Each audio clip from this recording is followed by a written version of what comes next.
Conscient de l'importance des organisations de la société civile, le président de la CDVR, dès l'entame de son mandat, les associés à sa mission, à la faveur d'un séminaire qui s'est tenu du 23 au 26 mai 2012 à Yamoussoukro, capitale de la paix. Au sortir de cet important atelier, les organisations de la société civile ont officiellement et publiquement pris l'engagement d'accompagner l'institution dans toutes ses missions.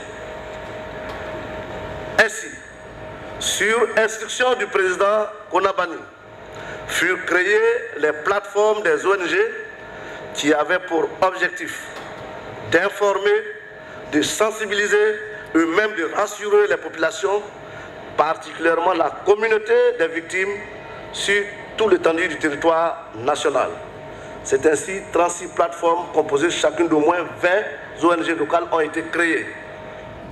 Monsieur le Président Bani, au départ, nous étions désabusés, sceptiques quant à la réussite de votre mission.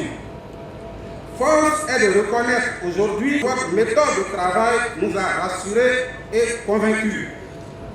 Nous, victimes, affirmons que vous êtes sur la bonne voie pour relever le défi de la réconciliation. C'est un réel plaisir pour moi de prendre la parole ce matin à l'occasion du lancement officiel de la phase des audiences publiques de la Commission Dialogue, Vérité et Réconciliation. Depuis la phase pilote, lancée le 27 février 2014, jusqu'à la phase nationale, organisée d'avril 2014 au 15 août dernier, nous avons suivi avec intérêt le travail de recueil des dépositions des victimes et témoins sur le terrain. Plus de 60 000 victimes y ont pris part. Ces victimes espèrent aussi obtenir réparation pour les préjudices qu'elles auraient subis. Mesdames et messieurs, les audiences publiques qui s'ouvrent bientôt sont une étape extrêmement importante dans le processus de recherche de la vérité. Nul doute que la CDVR pourra les mener à leur terme car il s'agit d'une phase complexe et délicate. Je voudrais saluer ici le président de la CDVR et les membres de la CDVR qui n'ont ménagé aucun effort depuis le mois de septembre 2011 pour faire avancer le processus de réconciliation nationale en Côte d'Ivoire. L'implication des médias, Monsieur le Président, particulièrement les médias bien outillés comme il vient d'être rappelé, est un atout certain pour relayer l'action de la CDVR. Vous pouvez compter de ce point de vue sur l'accompagnement de l'ONUCI. Mesdames et messieurs, les victimes et les témoins ont besoin d'être soutenus et protégés pour témoigner. Il s'agit d'encourager à la confession et au pardon. Ces attentes, tout à fait légitimes, ont été exprimées et il serait regrettable de créer des espoirs déçus ou encore des frustrations inutiles.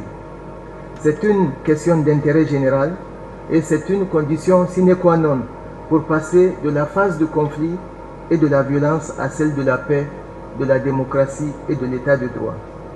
Aussi, l'adhésion de toutes les composantes de la société est cruciale à cette étape des travaux de la CDVR dont, comme je viens de le rappeler, la mission essentielle est de promouvoir la réconciliation nationale. Pour en arriver à cette étape, à l'étape où nous sommes, beaucoup a été accompli.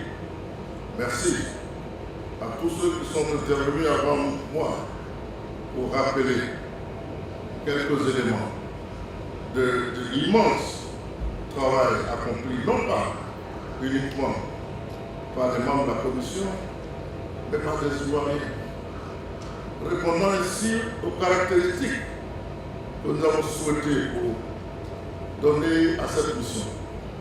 Les données recueillies lors de cette consultation nationale en deux phases, tel que cela a été rappelé avant moi, ont servi de base aux activités d'écoute, d'audition et d'enquête sur lequel vont se fonder les cas retenus pour les audiences publiques. Pendant des mois et jusqu'au 15 août 2014, la Commission Dialogue Vérité et Réconciliation a entendu toutes celles et tous ceux qui avaient à se plaindre de violations infligées durant la période de référence. Ce sont ainsi plus de 60 000 personnes qui ont été auditionnées dans les centres d'écoute, je devrais dire, qui ont été écoutées, parce que ce mot est important, qui ont été écoutées dans les centres d'écoute fixes ou mobiles. Fixes, ce sont les centres qui sont ouverts au chef-lieu des commissions locales, mobiles, pour que nous puissions être proches des populations. Donc les agents de déposition, d'écoute, se sont déplacés là où les victimes n'avaient pas la possibilité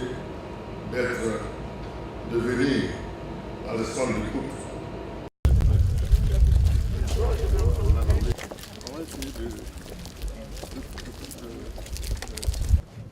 Attention, pas d'incident ici.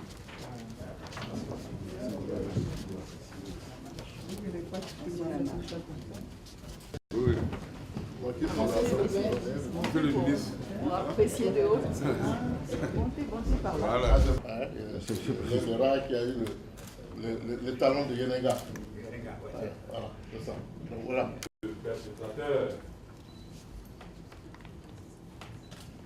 Depuis on a arpenté les terrains de football. Il y a des questions. Merci beaucoup. Je m'excuse, je ne vais pas pouvoir vous accompagner, je vais attendre les autres ici. Après on se retrouve.